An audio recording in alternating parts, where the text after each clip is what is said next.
Tell me though now, as someone who is kind of bi-global, or however you phrase it, I mean, you've equally got a foot in China and you've equally got a foot in United States, and in fact you're heading this project on U.S.-China relations.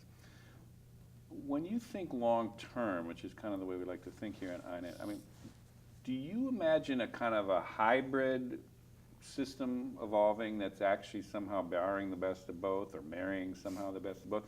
Or do you see it as a kind of little more zero-sum situation that, you know, either it's going to be one or the other is going to model the way towards the future, and we should at least contemplate wrapping our heads around the possibility it could be now?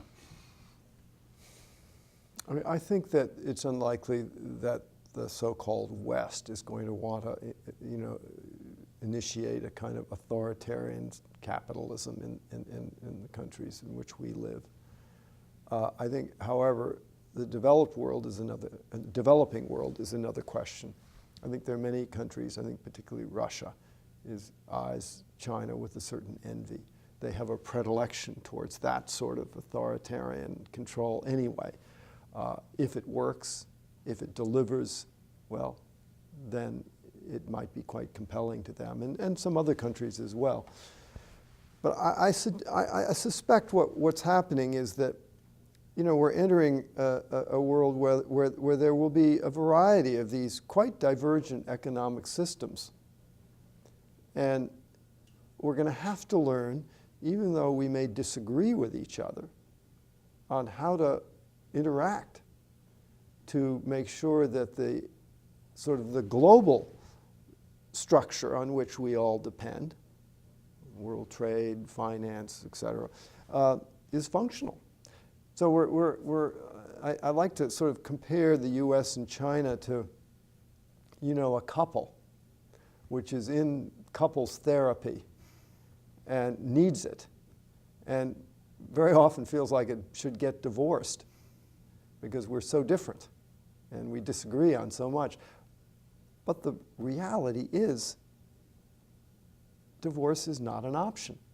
Mm. It's not an option in any of the areas in which we have to kind of deal with each other, whether it's nuclear proliferation, trade, currency, you know, climate change. We're in this together. There's a Chinese expression of, you know, sleeping in the same bed but dreaming different dreams. We're going to have to learn how to have those different dreams and systems, and even to criticize each other, but also to functionally work together. INET is really interested in, you know, how do we rethink a kind of a global financial infrastructure. And in fact, the next big annual meeting is going to be in Bretton Woods in the spring. Just give us some of your reflections on, given, you know, the financial rise, aside from the manufacturing prowess and all that, but the idea of how China now, its currency, its cash reserves, its all the things we know about it. How do you see them in kind of playing a role in kind of re-architecting how we think of global finance going forward here? It's going to be very, very difficult. Partially because while China wants to be, you know, run with the big guys and is running with the big guys now, I mean, we are hardly up to speed, at least our citizenry are hardly up to speed on what is happening, which means that the government has a very difficult time in acting in a way that recognizes this new sort of level playing field. And, you know, in many ways, we feel that the whole Chinese system is antithetical to a lot of American values. You know, we have this problem with the Nobel Peace Prize. I mean, China just completely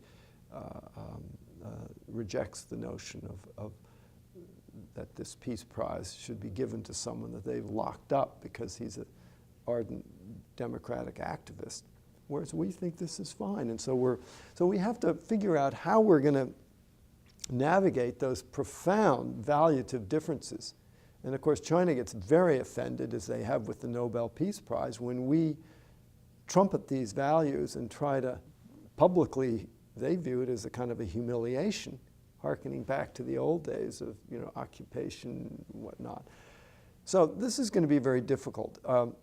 So they have to be in it, and they too have to sort of recognize that, you know, maybe another generation, the next generation, will feel more comfortable being part of it, that their responsibilities, which are going to have to take into account things other than just what the Chinese Communist Party wants for China.